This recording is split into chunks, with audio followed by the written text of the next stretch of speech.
apagas el mute. Bye, bye. Muy buenos días a todos. Bienvenidos a nuestra acostumbrada cita con la historia con el doctor Carlos Guevara Mann. En el día de hoy conversaremos sobre la vida y obra de José de la Cruz Herrera, conocido como el Darianita Universal.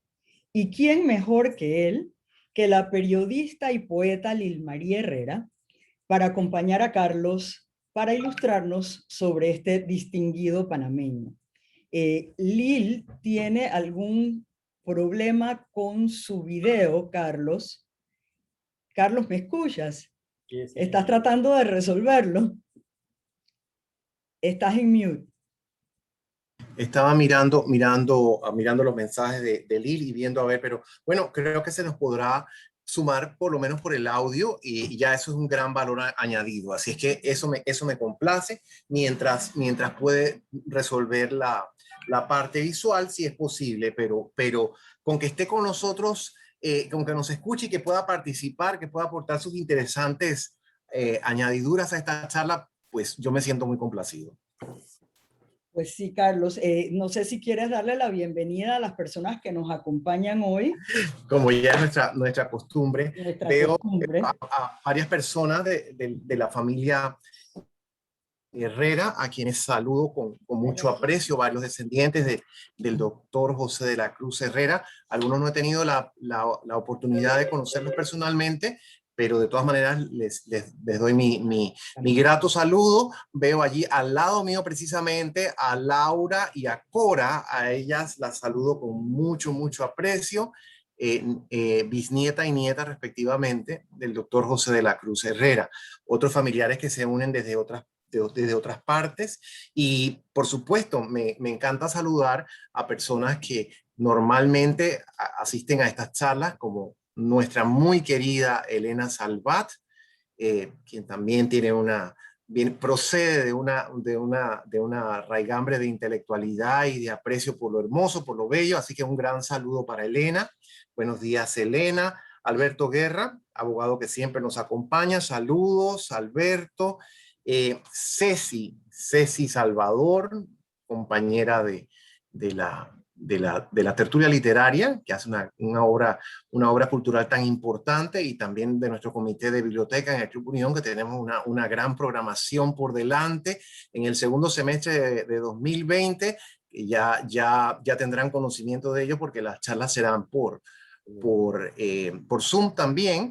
Y como dije, la programación es interesantísima, que próximamente la terminaremos de afinar gracias a la excelente coordinación de Ceci, y en ese grupo también participa Marta de León de Bermúdez, a quien saludo con mucho aprecio, y con quien ayer tuve una breve conversación acerca de los vínculos históricos de la familia Bermúdez con Garachiné, el lugar donde nació el doctor José de la Cruz Herrera. Así es que esa conversación fue muy grata con Marta ayer. Sonia Hernández de Castro, saludos cordiales.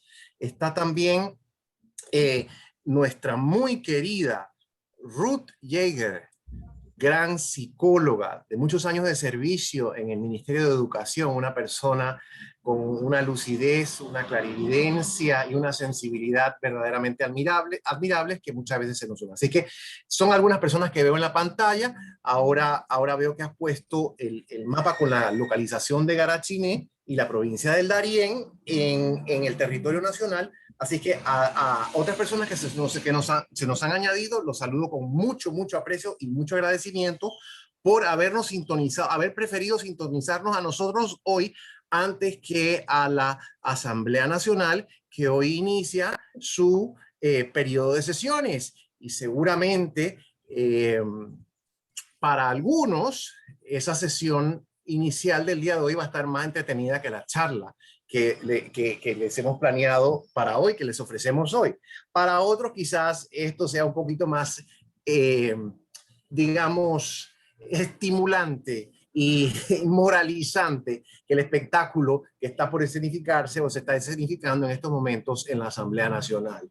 No deja de haber los vínculos, Yeta, El doctor Herrera, como nos contará Lil más adelante, en al menos 2 ocasiones intentó alcanzar una curul en la Asamblea Nacional, y ya nos contará Lil un poquito más de qué sucedió con respecto a eso. Parece que la Asamblea Nacional está cerrada al talento, a la moralidad, a las buenas costumbres y a las buenas intenciones. Pero en fin, ese es otro tema, Yeta, y quiero detener mi saludo allí porque, como sabes, tengo la mala costumbre de prolongarme demasiado en algunas ocasiones, y hoy tenemos un programa muy interesante que debe comenzar de una vez. Tus saludos son siempre interesantes, nos ilustran sobre las personas que nos acompañan, y eso siempre es muy, muy importante. Como bien dijiste, Carlos, el doctor José de la Cruz Herrera nació en Garachiné, en la provincia del Darién. Y para iniciar, quisiéramos tener algunas referencias históricas que nos puedas dar acerca de esa provincia. Claro que sí, encantado, encantado, Yeta, y muchas gracias por tu moderación, por servir de anfitriona y por tenernos tanta paciencia, tenerme a mí tanta paciencia con mis locuras y con mis ideas de última hora. Muy agradecido siempre por esta hospitalidad que nos dan, y a la Academia Interamericana de Panamá también. La provincia del Darién es la provincia más grande que tiene la República de Panamá, casi 12.000 kilómetros cuadrados. Aún después de la creación de la comarca Emberá, que ven allí en el mapa, ven 2 secciones grandes dentro de la provincia de Darién, pintadas de un rosado claro. Esa es la comarca Emberá. Aún después de la creación de la comarca Emberá en 1983, la provincia de Darién sigue siendo la provincia más grande, de mayor extensión de la República de Panamá. Tiene una población bastante moderada para su extensión, unos 55.000 habitantes, de acuerdo con el último censo, o de acuerdo con las últimas estimaciones. Ustedes saben que el año pasado no se llevó a cabo el censo, y la vez anterior, en 2010, dice que el censo mal. Así que todo eso tenemos que tomarlo en cuenta, pero en fin, son aproximadamente 55.000 habitantes y 12.000 kilómetros cuadrados. Es una región histórica muy importante. Y a mí me ha interesado muchísimo. En mi familia también tenemos conexiones con la provincia del Darién. Parece que hay una interferencia en el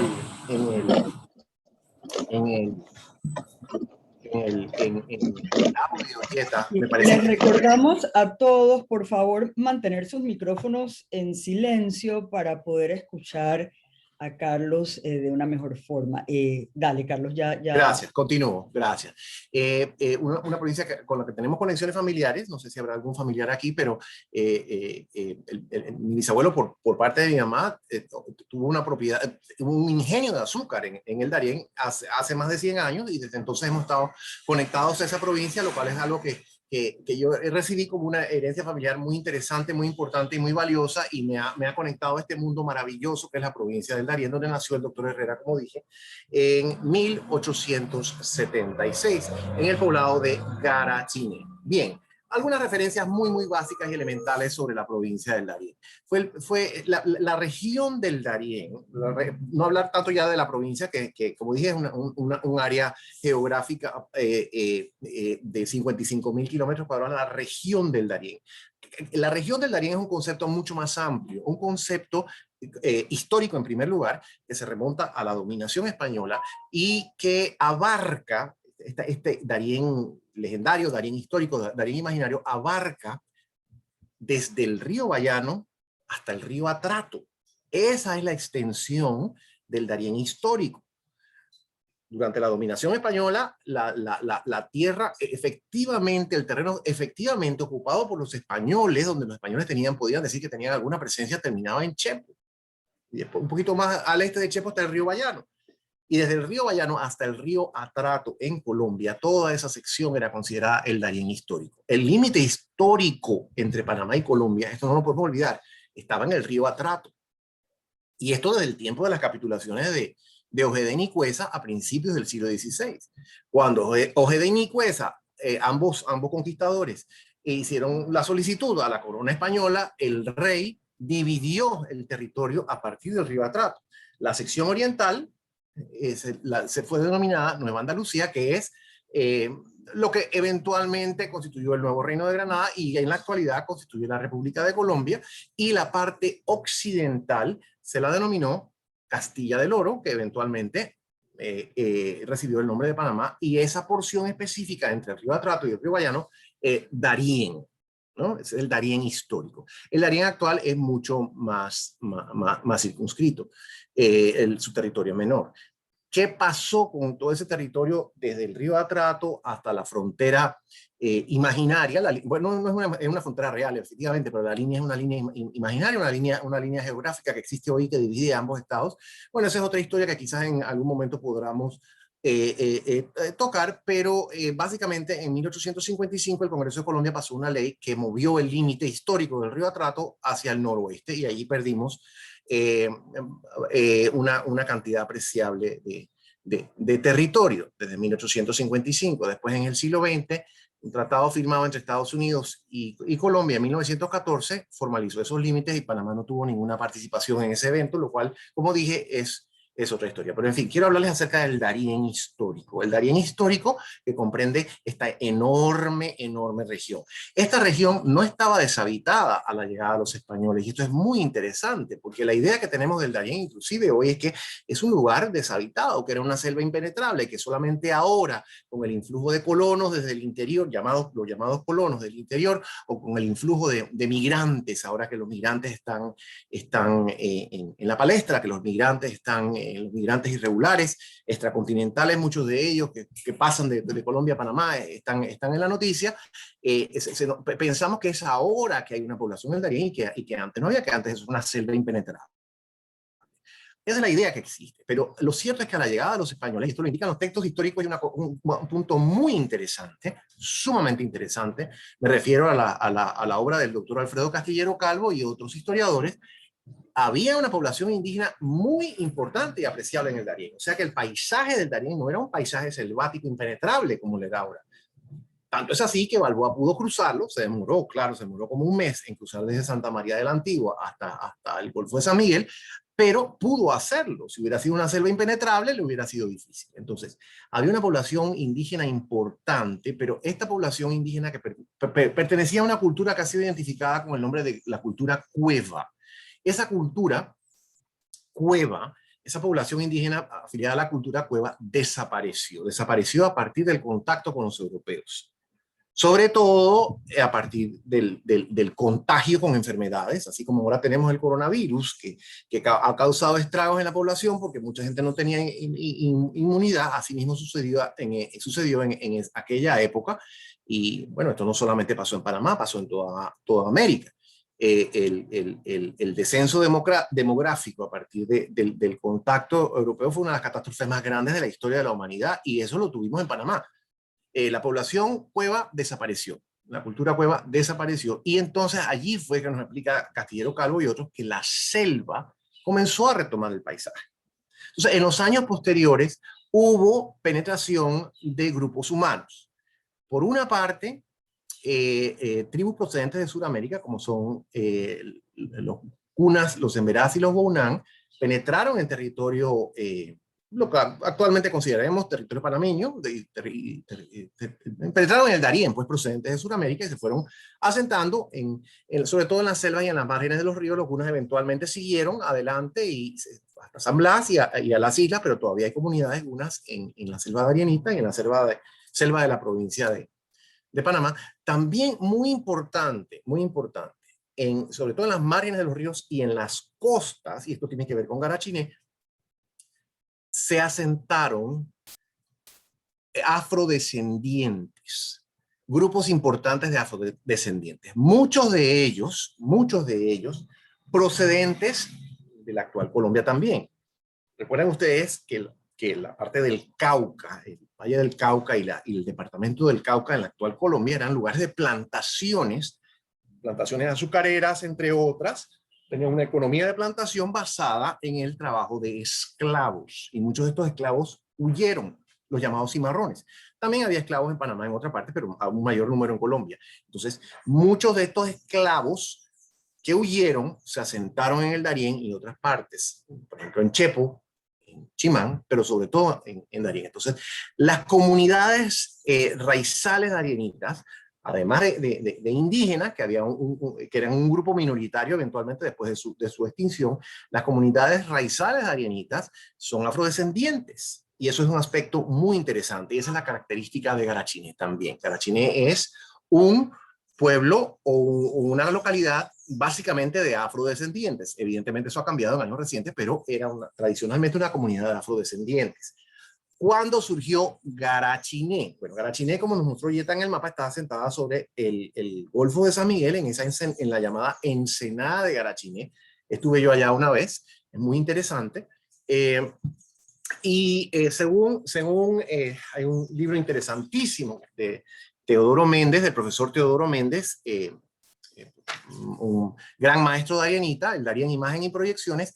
Teodoro Méndez habla acerca no la fundación, porque no fue una fundación formal. Recordemos que las fundaciones españolas tenían que cumplir ciertas formalidades, según lo que mandaba la corona, pero sí surgió este poblado en la Ensenada de Garachiné a principios del siglo XIX.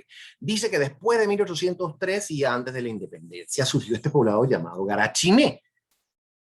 Garachiné es parte del Darién. Y el Darién era como dije, una tierra misteriosa en aquella época, una tierra donde había comunidades indígenas, donde había negros huidizos. También durante la dominación española sirvió como paso de piratas. En el norte, o sea, en la costa de San Blas, pero en el norte hubo una incursión de escoceses que trataron infructuosamente de establecer una colonia a finales del siglo XVII, principios del siglo XVIII. O sea que es un lugar de mucho misterio y un lugar militarizado también en la época de la dominación española. Los españoles, es cosa que no sabemos, lo que mucha gente no sabe, los españoles establecieron fuertes en muchas partes precisamente para intentar controlar a los indígenas, intentar controlar a los cimarrones, intentar controlar a los piratas, a todo este asunto que había acá, pero era un lugar básicamente incontrolable, indomable. Y esto es muy fascinante y muy interesante acerca de la historia del Darién. El territorio darienita se configura en una comarca en el siglo XIX, durante la unión a Colombia, se convierte en una comarca, tiene inicialmente su cabecera en Yavisa, eventualmente en Chepigana y en última instancia a principios del siglo XX, cuando se crea la provincia del Darién en 1922, la capital o la cabecera se establece en La Palma. Y Garachiné es un corregimiento del distrito de Chepigana, que es como se llama, que es precisamente el distrito más grande de la República, por cierto, el distrito de Chepigana, que tiene su cabecera en La Palma. Es una comunidad poco poblada y en años recientes, digamos que en décadas recientes, ha sufrido los embates del cambio climático, específicamente en términos de la subida del nivel del mar, que ha ido menoscabando el poblado, la parte estructural, al punto que el poblado tuvo que ser tuvo que mudarse en años recientes para evitar el socavamiento por parte del mar, pero inclusive después de la mudanza, el alza de los niveles del agua continúan causando estragos en el poblado, lo cual es muy lamentable porque probablemente van a tener que mudarse de nuevo y probablemente esto menoscabe aún más esta población, que como vemos tiene una historia importante y una trayectoria interesante. Hay un punto adicional que deseo mencionar, que era la conversación que tenía con Martita de León de Bermúdez el día de ayer. A la familia Bermúdez muy vinculada, porque la familia Bermúdez, la familia capitalina, tenía una propiedad muy, muy enorme en Garachiné, la llamada finca de Garachiné, que tenía miles de hectáreas, un título de propiedad que se remonta al siglo XIX. Eventualmente, en el siglo XX, la familia Bermúdez vendió a un inversionista extranjero cuyos agentes en Panamá eran los señores Müller, sobre todo Arturo Müller, y esto creó también una vinculación para la familia Müller con Garachiné, y con la explotación agrícola y selvática de esta área. Dice don Teodoro Méndez, y con esto voy a terminar, porque hay mucho más de qué hablar, Yeta, pero voy a terminar con esta cita del libro de Teodoro Méndez. Garachiné era en los años 20, como había sido Yavisa en el siglo pasado, el centro intelectual de la región. Tanto así que la Inspección de Educación cambió la sede de La Palma hacia allá. De allí eran el doctor José de la Cruz Herrera, don Julio Mercado, los Díaz, Luis Mariano y Teófilo, los Melo, Vicente Vittorio Nemesio, los Erazo, Moisés y Luis, los Castañedas y muchos otros. O sea que Garachiné tenía una significación quizás un poquito más grande de la que tenemos hoy en los años 20. Ya en los años 20 el doctor Herrera tenía 40 y tantos, 50 años. Recordemos, como dice nuestro afiche de hoy, que el doctor Herrera nació en Garachiné, pero en el siglo XIX, el 5 de julio de 1876, o sea, hace 145 años, este mes de julio, y falleció en Buenos Aires hace 60 años, en 1961. Así que ya estas son algunas referencias de la provincia de Darién y la comunidad de Garachiné que quería compartir para dar inicio a la charla de hoy. Muy interesante y de verdad creo que datos increíbles que muchos a lo mejor desconocían. Yo soy una de ellas. Lila, esta pregunta es para ti. Tu abuelo tuvo orígenes muy modestos en Garachiné y a partir de su esfuerzo personal logra alcanzar cumbres muy altas de intelectualidad y desarrollo personal. ¿Compartirías con nosotros sus principales datos biográficos? Tengo algunas fotografías que creo que deseas mostrar, así que voy a compartir pantalla para que las utilices mientras nos vas conversando. Bien, me escuchan, ¿verdad? Hola. Hola. ¿Me escuchan? Sí, te escuchamos. Ah, bien. Bueno, muchas gracias. Ante todo, gracias a la AIP, a la UCED, al doctor Carlos Guevara Mann, y por esta invitación, por este homenaje a nuestro abuelo, a nuestro bisabuelo y tatarabuelo, porque hay acá con nosotros están diferentes generaciones de la familia descendiente de José de la Cruz Herrera.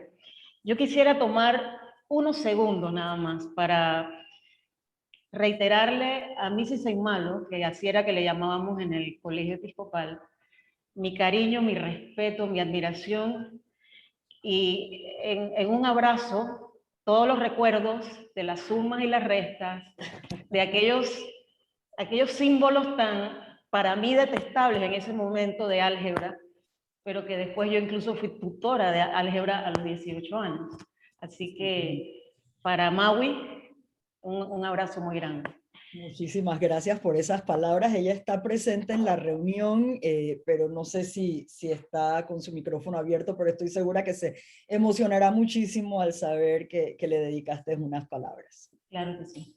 Bueno, y yo quiero también, en nombre de la familia, este agradecimiento es en nombre de las familias Herrera Cuyó, Herrera Gotnik, Caballeros Herrera, Herrera Marsiglia, Flores Herrera, Getzler Herrera, Weissor Herrera, Charpentier Herrera, y creo que no se me queda nadie. Bueno, me tocan los rasgos, grandes rasgos, la biografía del doctor José de la Cruz Herrera Urriola. Y bueno, puedo decirles, ya Carlos adelantó un poco, él nació en Garachiné, hijo de José de la Cruz Herrera y de Matilde Urriola. Esta pareja, Matilde Urriola era de allí, pues de Garachiné, de Arenita, y él fue el tercero de 4 hermanos, tuvo 3 hermanas. Entre ellas estaban, María de los Santos, Amelia y Jacinta. Quiero disculparme un poco porque la emoción me embarga y se me dificulta un poco. Yo soy mejor escribiendo que hablando. Yo voy a hablar un poco de anécdotas, porque es lo que mi papá me contaba, mi tío Guillermo me contaban y mis primas. Entonces, creo que también eso es más enriquecedor que solamente los datos fríos. Una de las primeras anécdotas que me contaba mi papá, Alfonso, era la anécdota de la peinilla. Resulta que José de la Cruz Herrera tiene que haber estado muy seguro de lo que él quería hacer en la vida desde chiquito, porque el papá le ofreció una peinilla, pero era un machete, así se le llamaban a los machetes, perdón, a los cuchillos de cocina que ya no tenían mucho filo. Y el niño, José de la Cruz Herrera, que le llamaban Crucito, dijo que él no quería eso, que él lo que quería era aprender a leer y a escribir. Y cuentan que el papá de él, José de la Cruz Herrera, el padre, y la familia, pues todos se mudaron primero a San Miguel y después a la ciudad de Panamá, buscando pues mejores oportunidades académicas para el niño, para Crucito. Y bueno, él desde chico ayudó a su familia ganándose unas moneditas por aquí y por allá, copiando, por ejemplo, sentencias en el tribunal del doctor, a ver si Carlos me puede ayudar, porque la verdad es que estoy un poquito, demasiado emocionada. A ver si alguien de la familia... Va muy bien, sí. Era uno de los tribunales de justicia que había en la ciudad de Panamá en aquella época, en la época de la dominación española, y él se dedicó a escribir las sentencias, a pasar las sentencias. Yo supongo que ese debe haber sido un aprendizaje sumamente importante para él. Exacto. Pero continúa, Lil, que tu narración está muy simpática, muy agradable. Bueno,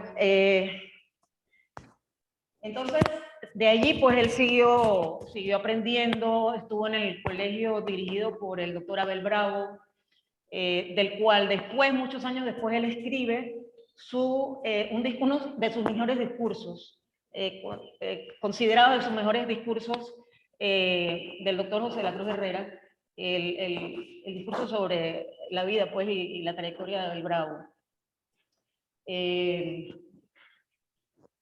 Una de las cosas que describe muy bien la tenacidad y la seguridad de él, de José de la Cruz Herrera, en cuanto a lo que él quería lograr en la vida, es que él gana una beca para irse a estudiar al colegio mayor en Bogotá, el colegio mayor de... Carlos, ayúdame por favor. El Colegio Mayor del Rosario, que es una de las universidades más prestigiosas, más antiguas de Colombia, fundada en la época de la dominación española. Un colegio de mucha trayectoria. Correcto, pero la beca era para estudiar veterinaria. No era quizás lo que él más quería en ese momento, pero él aceptó la beca y se fue allá. Y para lograr llegar allá, se enlistó en las huestes conservadoras y llegó a tener incluso un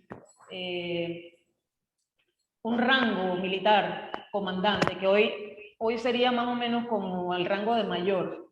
Pero bueno, eso es algo que a él no le interesaba, nunca más le interesó.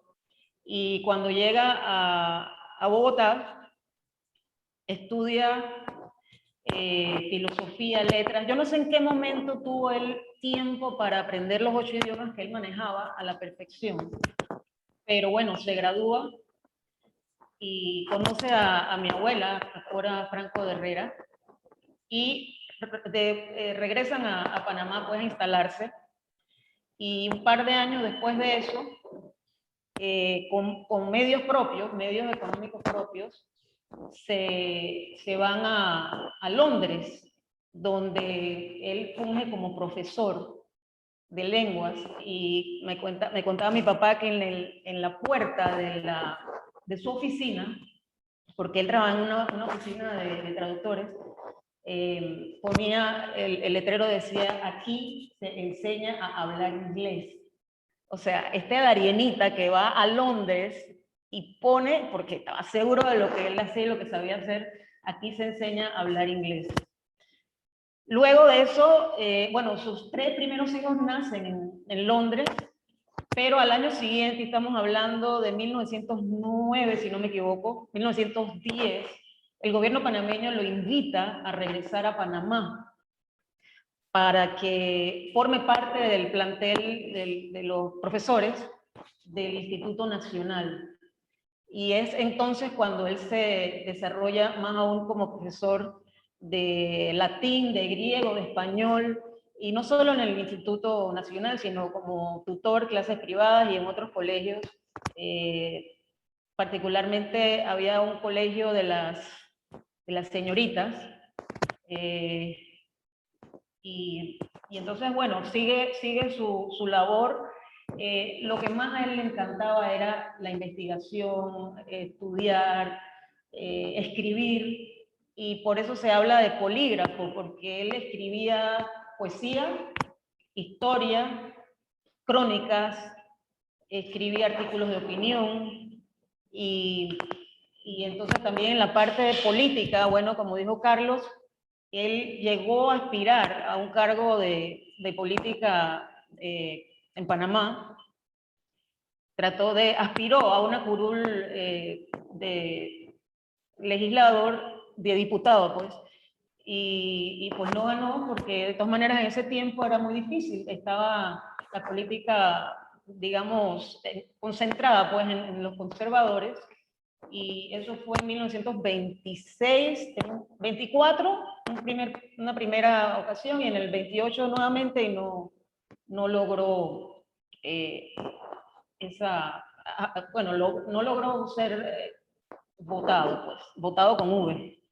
Entonces, luego de eso, pues escribe muchos libros, muchas obras, pero yo considero que, y lo consideran una gran cantidad de personas, que la trilogía sobre Bolívar es su obra máxima. Por supuesto que también está Por los caminos del Ática, que es una traducción del griego al español de las tragedias griegas y de una comedia. Y bueno, todos estos libros se pueden conseguir se pueden ver en la Biblioteca Nacional, y la trilogía está en línea. La Biblioteca Nacional pidió los permisos a la familia y está en línea, la pueden, bueno, son unos libros de como de 300, 400, 500 palabras cada uno, pero lo pueden consultar en línea, que eso es algo muy, muy valioso. Yo creo que otra cosa es que él era adversario político del doctor Porras, y sin embargo, bueno, no tiene nada que ver, pero es curioso que le compró la academia era su imprenta, y hay palabras del doctor Illueca en que dice pues que la imprenta, la academia, llegó a ser una de las cifras más altas es decir, en las letras panameñas, y allí él escribía biografías de otros personajes y los publicaba, y en los cuadernillos su esposa, Cora Franco, escribía unos cuentos breves para niños. Entonces Illueca, el doctor Illueca, tiene unas citas muy lindas, pero no las voy a leer aquí. Yo quiero darles la buena nueva que me acaba de llegar hace unos segundos. Yo moría si no me daban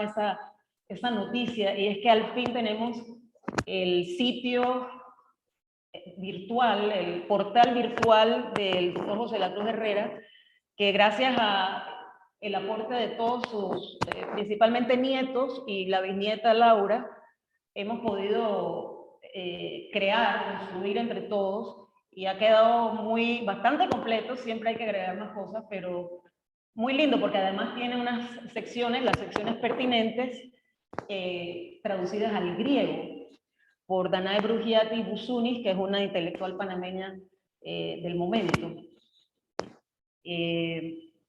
Y bueno, yo creo que por ahora voy a parar aquí, porque yo sé que eran como pocos minutos, y después me harán otras preguntas. Ah, perdón, Yeta, perdón. Tengo que decirlo ahora porque no se me escape. Mi abuela, Cora Franco, muere en 1960, y mi abuelo le escribe un soneto. Yo quisiera pedirle a mi prima Cora porque él le dedicó ese soneto a Cora, sobre mi abuela, pero dedicado a Cora, las dos Coras. Que ella lo lea para cerrar esta parte mía, en esta primera parte mía. Por favor, Cora. Claro que sí, qué belleza. Tienen el micro. Gracias. Muchas gracias. Voy a leer el soneto que me dedicó Bonito. Así le decíamos a las tres nietas, hijas de Guillermo, mi papá. Tú, mi blanca azucena, elegía con motivo de la muerte de mi esposa. Ayer temprano se ausentó la aurora, empapada en el llanto de la pena, que me inundó al romperse la cadena que antes era mi dicha seductora.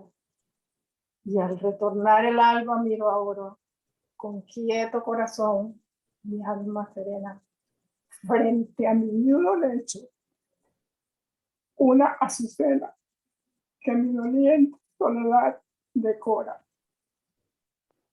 Milagros de la vida y de la muerte que truecan en amor los desengaños y dan retoño a una ilusión perdida. Por una dicha que me hurtó la suerte, rejuvenecen mis cansados años en la blanca azucena de tu vida. José de la Cruz Herrera. Qué belleza. Me han sacado las lágrimas. Yo soy súper sentimental y esto me tiene tan emocionada de ver cómo la tenacidad, perseverancia y lucha de un hombre, un solo hombre por superarse ha logrado permear en tantas personas, familias distinguidas de este país. Deben de estar muy, muy orgullosos de sus orígenes y de los logros de este ser tan interesante que hoy, gracias a ustedes, redescubrimos. Carlos, la carrera intelectual del doctor Herrera abarca desde finales del siglo XIX hasta mediados del siglo XX. ¿Podrías hablarnos un poco sobre el medio cultural en que se desenvuelve esta brillante carrera?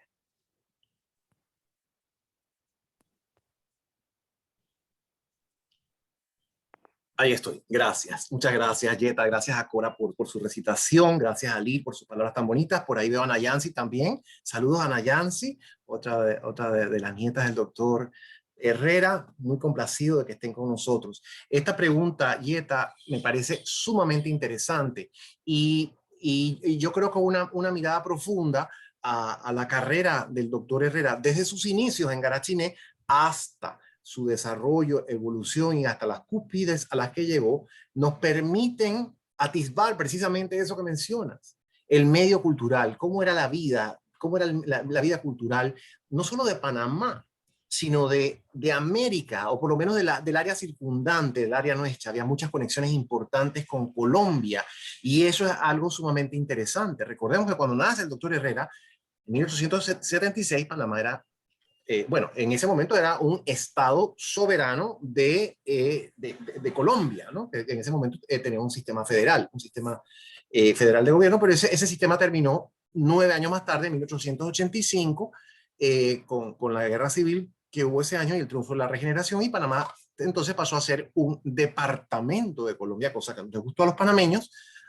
y que fue una de las causas detrás de la separación de Panamá de Colombia en 1903. En 1903, como sabemos, Panamá inicia nuevamente su vida independiente. Había tenido un breve capítulo de independencia en 1840, que duró hasta 1841, y ahora comienza la Segunda República en 1903, pero una república que comienza sobre bases muy precarias.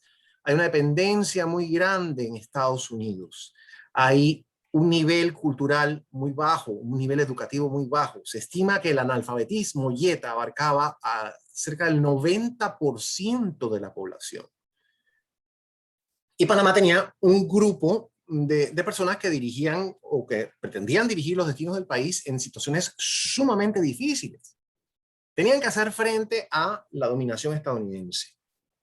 pero no podían repudiarla completamente porque Estados Unidos era la protección que tenía Panamá frente a Colombia, que amenazaba con acaparar o invadir a Panamá nuevamente. Y si Estados Unidos no protegía, no ayudaba a Panamá, Panamá iba nuevamente a ser obligada a volver a formar parte de Colombia. Eso por una parte. Por otra parte, este grupo de dirigentes tenía que hacer frente al repudio del resto de los países americanos, porque el resto de los países americanos, sin considerar o sin consultar nuestra historia, que es una historia que se remonta en la actualidad 500 años, pero es una historia que tiene sus propias dimensiones y su propia identidad. Esa historia es muy rica, pero esa historia no se consultó. Lo que se digamos, compró, o la versión que circuló ampliamente en América en aquel momento es lo que se conoce como la leyenda negra.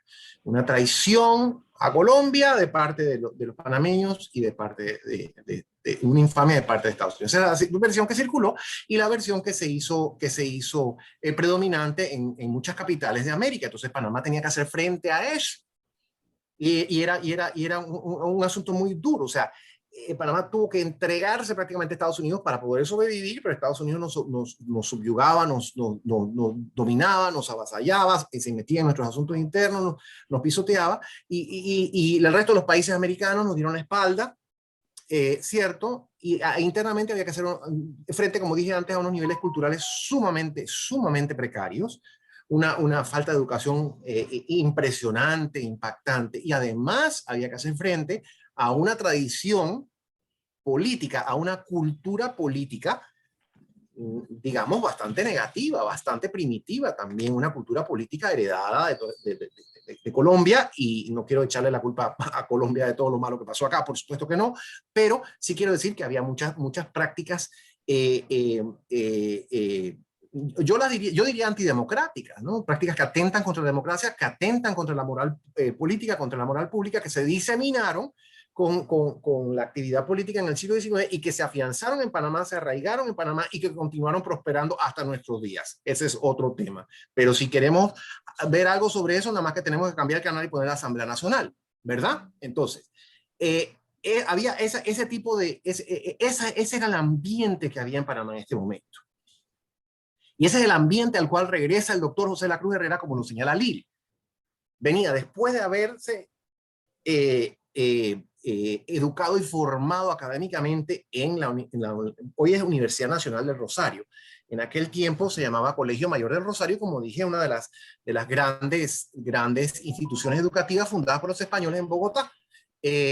Y haberse formado ya en un ambiente de cultura clásica y de allí haber pasado a Londres. O sea, por favor, recordemos lo que era Londres en aquel, todavía hoy. Para mí hoy Londres es la ciudad más cosmopolita del mundo y en aquel momento era la ciudad más importante del mundo, la sede del Imperio Británico.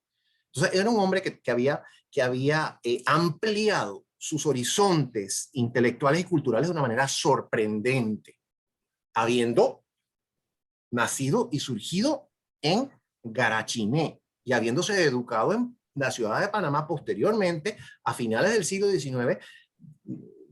Panamá tampoco era a finales del siglo XIX un lugar de mucha cultura. Allí, como dije, se amplió y se pudo desarrollar enormemente. Entonces, este señor regresa a Panamá a finales de la primera década del siglo XX, ya él nos ha lanzado su trayectoria, y se inserta en ese proyecto, en esa propuesta educativa del incipiente Estado panameño. Yo diría que el proyecto más importante que tuvo la República desde sus inicios, desde 1903, fue el proyecto educativo. Habrán tenido todos sus errores y habrán tenido habrán cometido todas sus equivocaciones los estadistas de inicio de la República. Sin embargo, se ocuparon por promover la educación como no se había hecho antes y como no se ha hecho desde entonces. Y los que estamos preocupados por la educación, deberíamos buscar en ese proyecto un modelo y una inspiración. Se dedicaron en primer lugar a unas primeras cosas que hizo el gobierno. Fue, a partir de la aprobación de una ley por la Asamblea Nacional, la Asamblea Constituyente en ese momento, una ley de becas para enviar al extranjero a los panameños más talentosos para que se formaran en las mejores universidades del mundo. Así fue como salió el doctor Armodio Arias. Así fue como salieron, por lo menos, el doctor Octavio Méndez Pereira. los hermanos González Ruiz, o al menos uno de ellos de las tablas, así es como fueron toda esta gente del interior talentosa, prestante del interior, así fue como pudieron ir a estudiar al extranjero y regresar a Panamá a prestar sus servicios acá para mejorar el nivel educativo y cultural de este país que estaba en el subsuelo. El doctor Herrera no fue beneficiado con una de estas becas porque él había nacido antes, ya en la fundación de la República en 1903, tendría 27 años, o sea que ya había pasado su principal momento formativo, pero él accedió por su propio mérito, como lo dijo Lil, y de una forma muy impresionante, a estudios superiores en la Universidad de Rosario. Optó por la beca de veterinaria cuando no había lo que él quería. Dijo, bueno, yo voy a aprovechar lo que hay, y entonces de ahí veo cómo brinco al otro que me interesa. Maravilloso ejemplo, ¿eh? Maravilloso ejemplo para la gente que vive ñarreando, quejándose, lamentándose de que no tienen oportunidades, de que son postergados y demás. Maravilloso ejemplo, pero en fin, continúo. Entonces, él regresa al país a participar en este esfuerzo por mejorar los niveles culturales y educativos del país. Y pues tampoco específicamente es el tema de la charla, pero yo sí quisiera decir que ese proyecto rindió unos frutos impresionantes, porque al cabo de unas cuantas décadas, este país, que tenía un 90% de analfabetismo, logró superar ese analfabetismo y tener a la mayoría de su población alfabetizada después de unos cuantos años, con todo lo que eso implica para el desarrollo y el progreso nacional. Se fundó,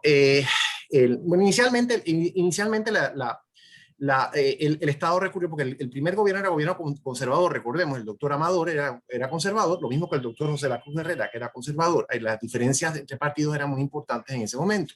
Entonces, a inicios de la República, el gobierno recurrió al apoyo de la Iglesia Católica, sobre todo de la Orden de los Hermanos Cristianos, que es la orden que tiene el Colegio de La Salle en Panamá y en Colón. Recurrió a la Orden de los Hermanos Cristianos para que ayudaran a promover la educación, y se fundaron los primeros colegios de varones, católicos de varones, el Colegio de La Salle, por cierto. Entonces, después vinieron, por la influencia del liberalismo, después se fue fomentando la idea de la educación pública más ampliamente, y se fundó el Instituto Nacional, y Lil aludió a la Escuela Normal de Señoritas, que en ese momento inicialmente existía la educación separada para hombres y para mujeres. Después, en la década de 1910, vino la coeducación, que fue un asunto revolucionario en Panamá, y muchas personas se opusieron a que los niños y las niñas fueran a las mismas escuelas. En las escuelas católicas esa diferencia continuó hasta hace muy poco, pero en las escuelas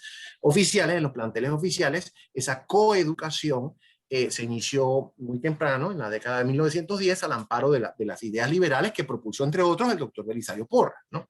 Así es que el doctor Herrera se inserta en este ámbito, en el ámbito pedagógico, en el ámbito educativo, y tiene una labor importantísima en ese sentido. Yo quiero dar un breve comercial, que es algo que siempre converso con Lil, rememoro con Lil. Yo conocí al doctor Herrera, no lo conocí personalmente porque cuando yo nací ya había fallecido, pero lo conocí por referencias, y por referencias de mi abuelita. Y mi abuelita, a principio, que nació en 1902, tuvo de preceptor, y ella siempre lo decía con mucho orgullo, tuvo de preceptor, o sea, de tutor privado, al doctor José de la Cruz Herrera. Decía, este señor, este hombre tan brillante, tan inteligente, tan sobresaliente, tan extraordinario, me hacía el honor de ir a mi casa a darme a mis lecciones, y yo le decía a mi abuela, yo era una chiquilla malcriada que ni ponía atención, ¿no? Entonces así fui conociendo yo al doctor Herrera, e interesándome por su trayectoria, y además interesándome interesándome por el ámbito que le tocó, desarrollarse y sobresalir. Entonces, en la pedagogía, como comentaba yo con Lila ayer, tuvo un impacto importantísimo a través de la enseñanza en los distintos planteles, en el Instituto Nacional, en la Escuela Normal de Señoritas, y en los otros planteles donde enseñó, pero también en el ámbito cultural. Y había un proyecto muy importante, además del proyecto educativo, YETA, era el proyecto relativo a la identidad nacional. Ya me refería anteriormente al hecho de que Panamá surgió a la vida independiente, porque no era ni tan independiente, porque estábamos sometidos a Estados Unidos en 1903, repudiada por el resto de los países americanos. Entonces, esta es una situación muy difícil. ¿Y qué hicieron los estadistas y nuestra intelectualidad de principios del siglo XIX? Necesitamos afianzar nuestra identidad. Y nuestra identidad es hispanoamericana. Y nuestra identidad es bolivariana. Esto es muy importante. Muy importante. Ellos dicen, así es como nosotros nos insertamos en el mundo. Nosotros somos herederos de España sin tener los vicios que representaba la herencia española, habiendo repudiado la monarquía, habiendo repudiado la esclavitud y esa influencia tan penetrante de la iglesia en la vida pública. Nosotros tenemos esa herencia hispánica. Y lo que más lo demuestra es el idioma. Y así vemos que el doctor Herrera en 1916 se gana un certamen, fue uno de los ganadores de un certamen importantísimo que se convoca para conmemorar el tercer centenario del nacimiento, perdón, del deceso de Miguel de Cervantes. Hablé de eso en una de estas charlas hace unas semanas, hace un tiempo.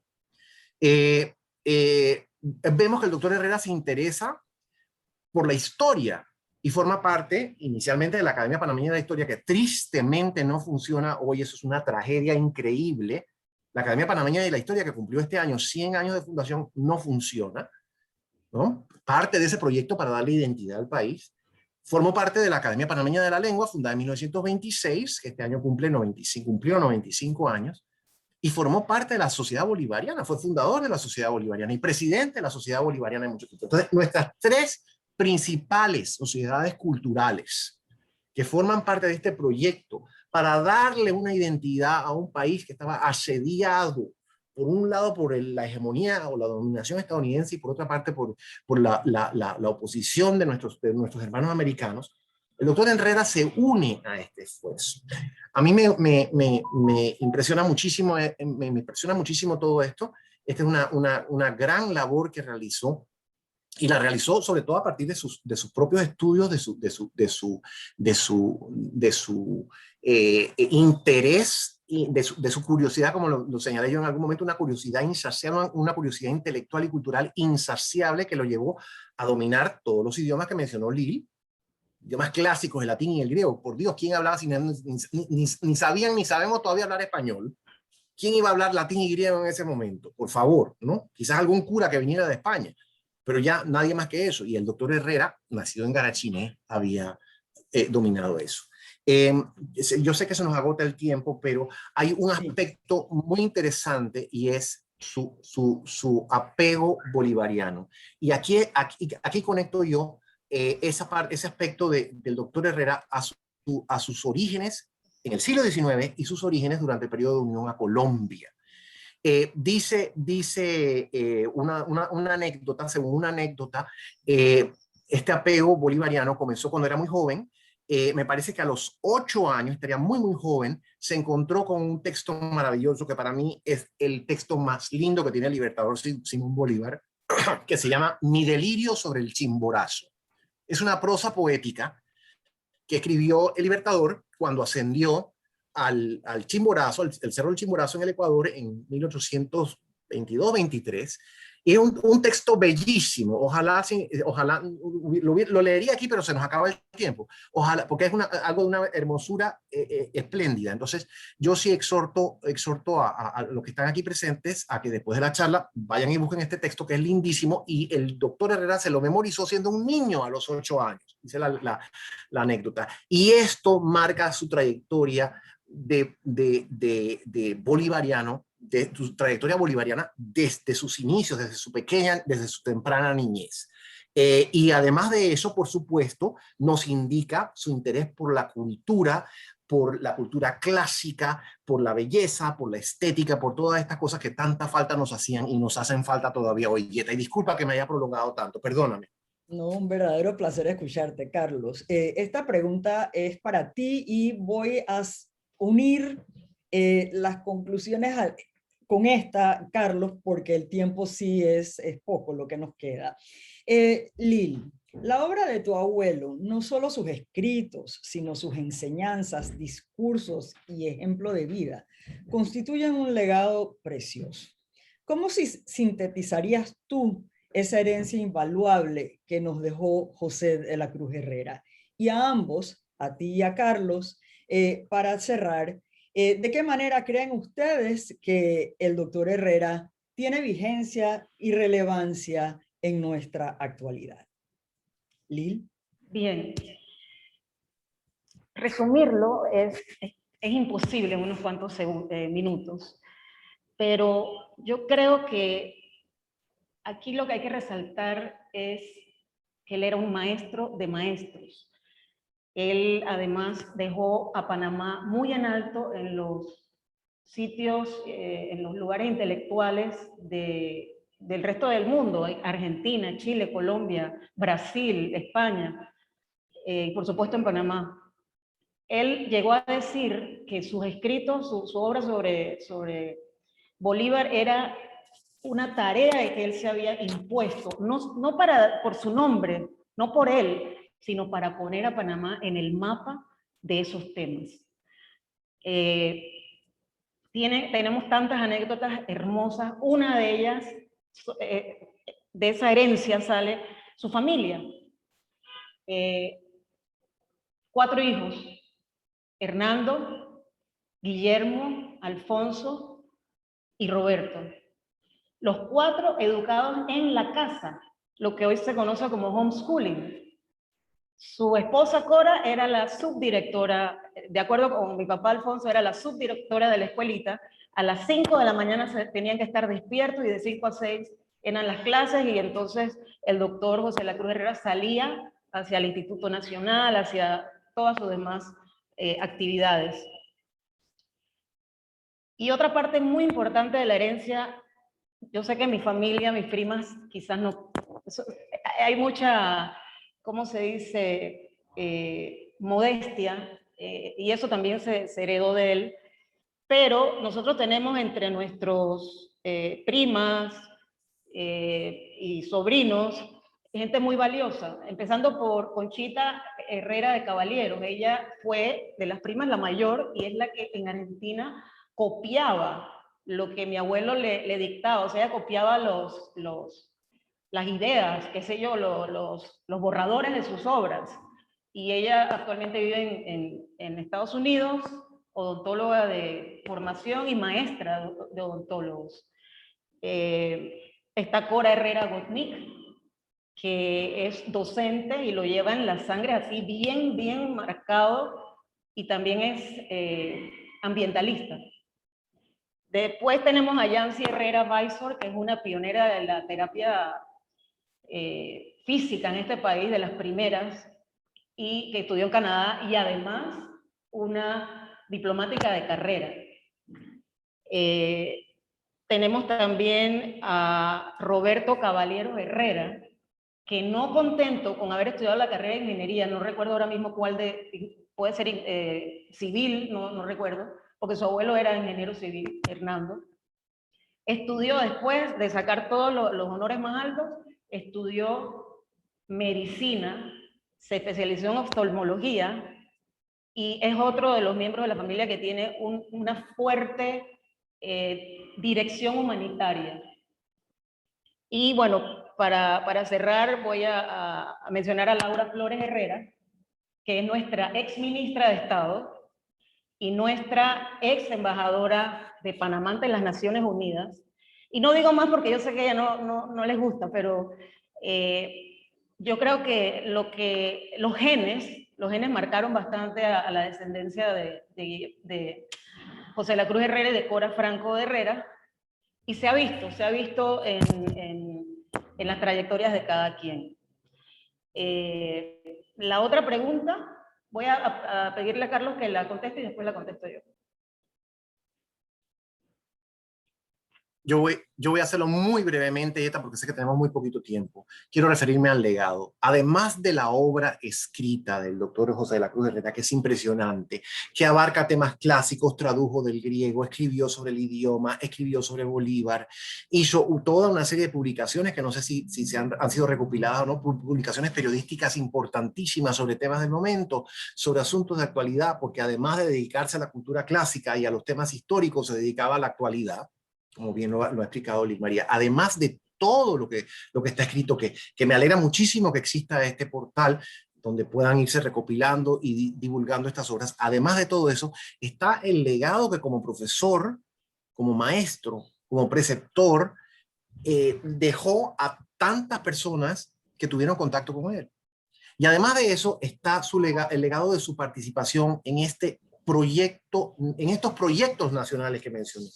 El proyecto relativo a la educación popular, a la educación pública, para elevar los niveles culturales. El proyecto relativo a la identidad nacional, que es tan importante para afianzar nuestro entendimiento de nosotros mismos como un pueblo americano, bolivariano y republicano.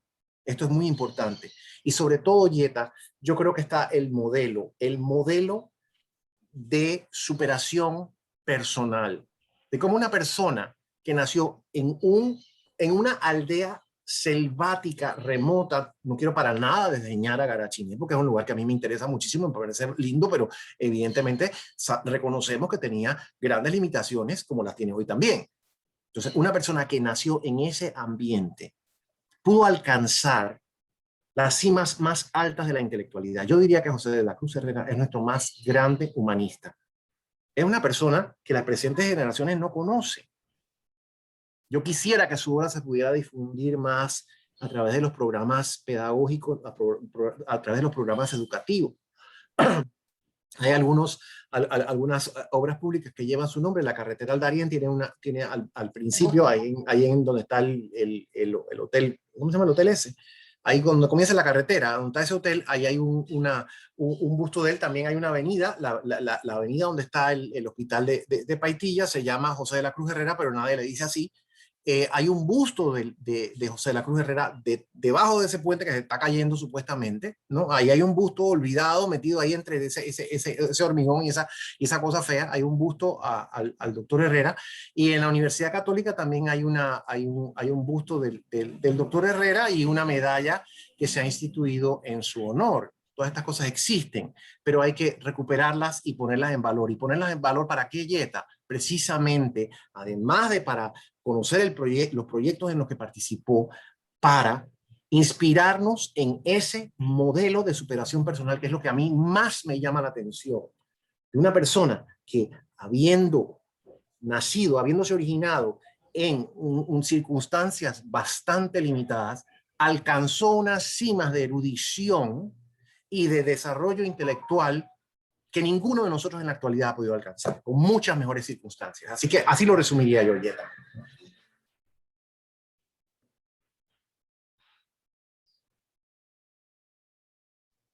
No sé si Lil María quiere agregar algún punto, algo más. Sí. Dos puntos muy breves. Uno, que el portal electrónico virtual del doctor José de la Cruz Herrera está accesible, ya pueden acceder a él.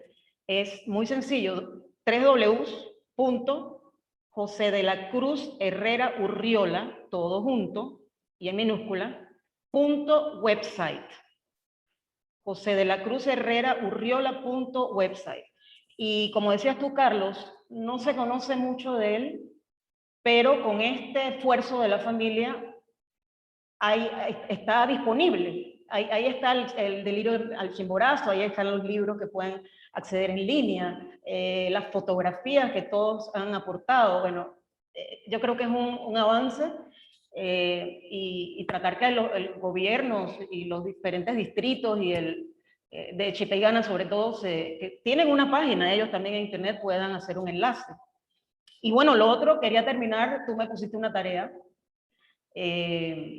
me pediste pues que leyera un poema brevemente, se llama Marmoria y Memoria, y lo escribí en honor al abuelo, para recordar, para no olvidar a los requete tatarabuelos. Tienen marmoria los mares, los corales y los pulpos gemelos. Tienen marmoria el martín pescador, las mareas y los marineros. En cambio, para recordar, para no olvidar a los requete tatarabuelos, los elefantes de larga trompa tienen memoria larga y memoria breve los mosquitos. Los avestruces, memoria escondida. Las jirafas, memoria muy, muy alta.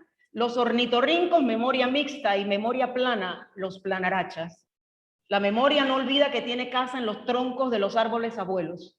Y la marmoria siempre recuerda que tiene hogar entre los sargazos y entre los cangrejos. Gracias.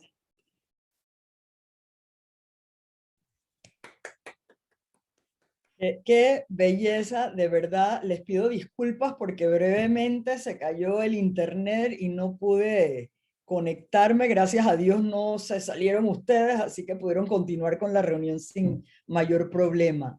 Carlos, no sé si tienes algunas conclusiones finales para esta cita con la historia muy, muy interesante y llena de muchísimas emociones para todos.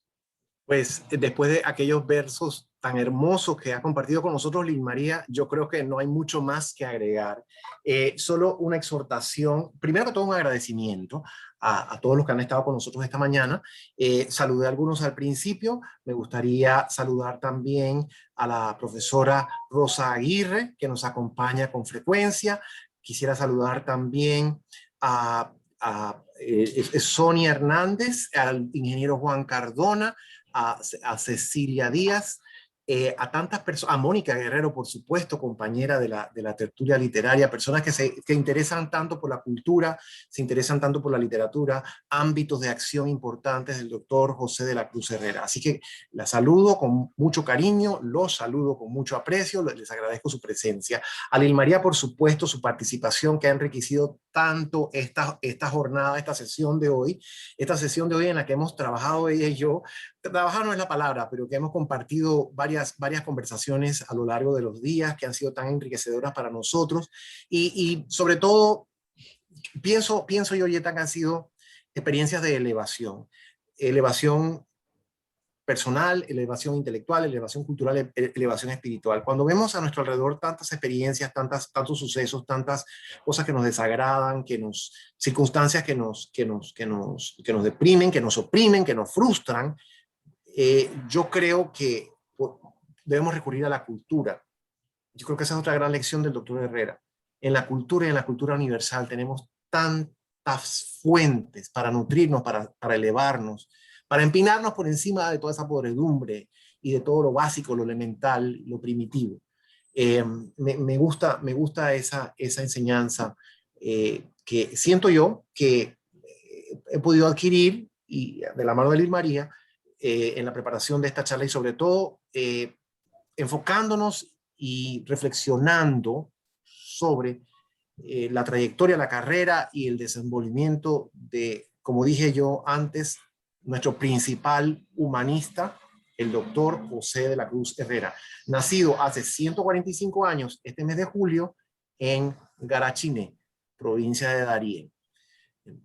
Un lugar maravilloso, interesante, de dónde proviene una figura tan encumbrada intelectualmente, una persona tan desarrollada culturalmente como lo fue José de la Cruz Herrera. Así que muchísimas gracias a todos por su presencia, por su asistencia, a Yeta por su coordinación, su moderación, y a la AIP, por supuesto, por el patrocinio de estas charlas, que tienen como objetivo traer un poquito de cultura y de reflexión a nuestra cotidianidad. Muchas gracias. Sin nada más que agregar a esas palabras de Carlos, nuevamente nuestro agradecimiento, Lil, por compartir con nosotros toda esta maravillosa historia de tu abuelo. Si fuera el mío, yo estaría tan orgullosa como seguramente lo están cada uno de los miembros de su familia. Muchísimas gracias por acompañarnos y nos vemos el próximo jueves a las 10 de la mañana. Hasta luego.